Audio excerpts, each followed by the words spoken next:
Well, hey everybody, it's Joel Tappan here, and I've just finished up the Fire in the Lake VASSAL update. This is going to be version 3.0 and contains some new features. The biggest new feature is that we have all the bits for playing Fall of Saigon expansion. So let me just give you a quick tour. First of all, I've updated the 3D images for all of the game pieces. So if you notice the wooden pieces look slightly different than what you're used to, it's just an update. I felt like it was an improvement. You may disagree, but I had to redraw. I had to draw new pieces for the Arvin armor, and I decided to take a different approach. So there you go. All right, I have a brand new scenario set up here going, so there's nothing really on the map. I just wanted a clean playing surface to show you a few things about the Fall of Saigon end of things, because this is the heart of what this video is about. First of all, most of the scenarios, when you've got the Fall of Saigon available, all of these wooden bits will be in either out of play or they'll already be in the available forces. And so I'm just going to go ahead and take the armor out here and just throw all of the Arvin armor into the available forces by right click. So now they're on the map. By the way, you can press the escape key on your keyboard to get rid of movement trails now. Let's go ahead and drag one out here to bin Tui. There's only one piece in here that gives us coin control. Now, when it comes time to capture, all of the randomized tokens are in the Fall of Saigon window, and you can draw them out manually if you want. Okay, you're welcome to do that. To expedite things, you can right-click on any armor, and you can choose to draw a captured marker, and it'll pull a random one out of the hat. Let's go ahead and keep drawing here until we get a captured. This is the ones that I usually draw. I usually draw a lot of destroyed ones. All right, most of the I think it's like, what, a 2-to-1 ratio of captureds in there, but I tend to always draw the destroyeds. Okay, here we go. Let's just do a Control-Alt to send them back. All right, when you capture something, just double-click and separate them briefly, because what you need to do, let's say that Arvin has been captured by the NVA, just flip the marker over. They always draw on the Arvin side, okay? It's just, I had to pick one. I didn't want to overcomplicate things. So if the NVA is capturing, just flip the marker over, right click on the tank that or the armor piece that you're capturing, and choose to capture or recapture it. When you do that, it will automatically adjust control, and it will treat this as though it is an NVA game piece. So you can drag those two around, and it'll act just like the NVA. Now, this by itself doesn't do anything, so make sure you drag them together. Okay, they will stick together, and you can drag them around. Now, let's imagine that this guy gets recaptured, so we're going to return that to the pool, and we are going to recapture, bang. It's going to act just like an Arvin piece. So that's all you need to know about the armor. Let's go ahead and close this. And I'm going to open up the short extended scenario. This is the new short game scenario, but for extended game, there's a few new features that you need to be aware of.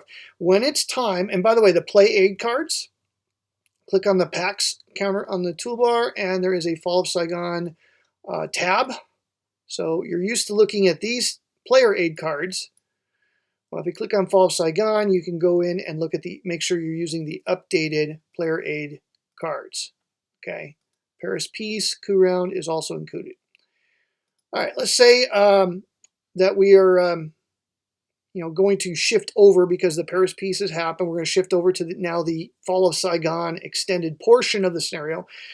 What we're going to need to do is we need to replace these old scoring tokens on the track with the new ones. So right-click on this and choose to replace with extended game marker, and it will now take into account the position of war weariness. Say war weariness is at 5.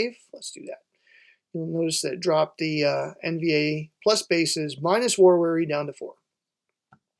You'll need to do the same thing with the American score here. Right-click, replace, and there it is. Now, you can't undo that, so don't do that prematurely. If you notice you've done it prematurely, the easy solution is just to keep war weary and anti-war at 0, and you'll have the same score. So it's not a big deal if you accidentally do it early. Okay, let's go ahead and just discard the pivotal events. I think the rest are all gone per scenario setup. Okay. I'm just going to get these out of here. All of the pivotals that begin already having been played are in the discard. If you want to just get them out of there, you can. I'm just going to drag them out of the way. Throw them over here for now. Okay. All right. And I got rid of those other cards for a reason. I'll show you why in just a second. When it's time to create the scenario, all you got to do is click on the extended short button here, and it will create the deck of 27 cards for you and get rid of all the other cards. So there it is. Piece of cake. Now, when you're done with those 27 cards, oh, I can't draw multiples. Let's say I get all 27 cards out of here. It's time now to do the Fall of Saigon portion. There's a few things you need to do first. First, we're going to add all pieces to the game map. What that'll do is if any wooden pieces are still up here, it'll move them into their force pools. It will also put all the pivotal events into their appropriate windows. Now, of course, if you're playing the game, all of these pieces here should also go over to available forces. So we're going to do that. Get rid of movement trails. Everything's updated. Now we're ready. All we got to do now is build the deck. Go back into Fall of Saigon. To build the mini deck is going to require a few steps on your part. You can't just press this button. So, per the scenario rules, you're going to right-click on this and choose specific cards, and each player gets to choose one card from each of the 3-year stacks. They are sorted by column, 1973, 1974, 1975. So let's just say we take the Arvin Core. So Arvin's going to make sure they want this one in the deck. Pull it out, show it to everyone, throw it in there. Each player does that. Now imagine each player has done that. So we got 4 cards now up here. We got 1, 2, 3, 4. So everyone does it for 1973, 1974, and 1975. Now you're still going to have to get 4 more cards. The goal is to have 8 cards in each of these stacks. So for our purposes, we're going to tell you to right-click, choose multiple, and send the necessary number up there. That number is going to be different based on how many people are actually playing the game, and that's why I've left it up to you to complete this particular step. Once you have all 8 cards in each stack, click on Mini Deck, and bang, it will go ahead and select all of those cards. It will put them into order, and the coup card should be in the bottom, shuffled into the bottom 4 of those 8 cards in each little mini deck. So now when we choose to draw a card, we should draw a 1973 card. There it is. Voila. So that is how the Fall of Saigon deck is made. That's how armor and armor capture works. Let me show you just a couple more things. The posture track up here is where you're going to find, obviously, the posture marker. So if you're wondering where that is, rather than gum up the map with it, I felt like it was better just to put it in a separate window. So that's where it is at. I suppose I could have put it here because we don't really use overflow, but yeah, for now it's up here. It's not something you're going to be moving and using a lot. And frankly, I find it just easy to click up here and access the content. So there it is. Now, the initiative display for the 2-player game is separate. So let me get out of this. And I'll start up the 2-player scenario, which is Black April. Load that scenario up. I'm not going to create the mini deck, but I do want to show you. I've removed all the pawns from here and put them into out of play, or the overflow marker space there, just so that they're relocated for you. You're going to need to use this display, and again, the issue was a matter of not wanting to gum up what's down here. And there is 0 automation for this. And I mean, I suppose I could automate it, but it's so stinking easy. I mean, you choose something, the other guy chooses something, and then he goes here and he goes here. It's almost better that I don't automate it because sometimes you can forget. I mean, in between sessions, who did the last thing? I don't know. I find that this is not a problem, so please feel free to live with this, as I guess what I'm trying to say. Last but not least, if you click on the pieces up here and expand event markers, it's come to my attention that we were missing, I think it was Peace Talks was missing. It's now no longer AWOL, it's it's in the event markers. And Fall of Saigon, in this tab here, you'll notice that there is additional anti-war markers. You don't need to drag these onto the map. They're already on the map for you per setups. But if you need to access the capabilities markers like Corridor 613, the F5s, VASSAL, all that stuff's in here. Please, you don't need to draw out extra of these other markers, but that's where the capabilities are going to be found.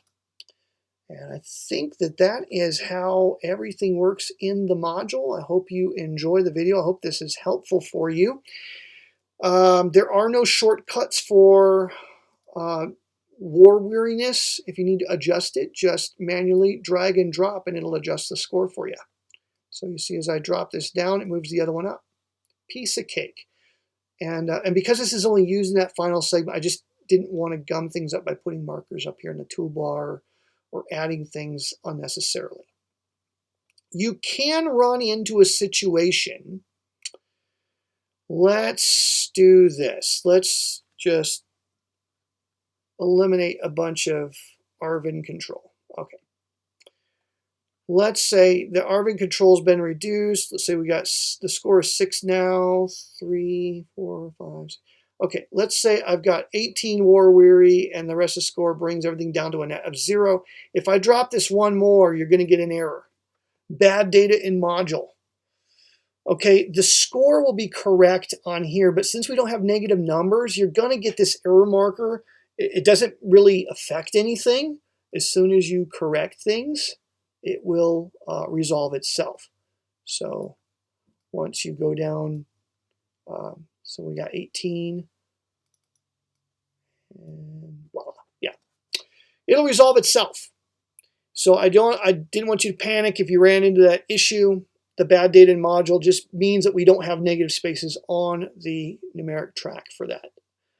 I think that's everything that you need to know to use the module. If you have any questions, don't hesitate to email me. I'm afraid I'm not really on Board Game Geek. I logged in for the first time in like 2 years, and so I had a whole bunch of geek mail. I'd never really checked. I just don't have time to follow everything these days. So I apologize that this took so long to do, but it did require a lot of thought. The armor units in particular required a bit of thought to get them to work the way they're supposed to work. So I hope you enjoy the module. Hope everything works well for you. Thanks for watching the video, and we'll see you next time.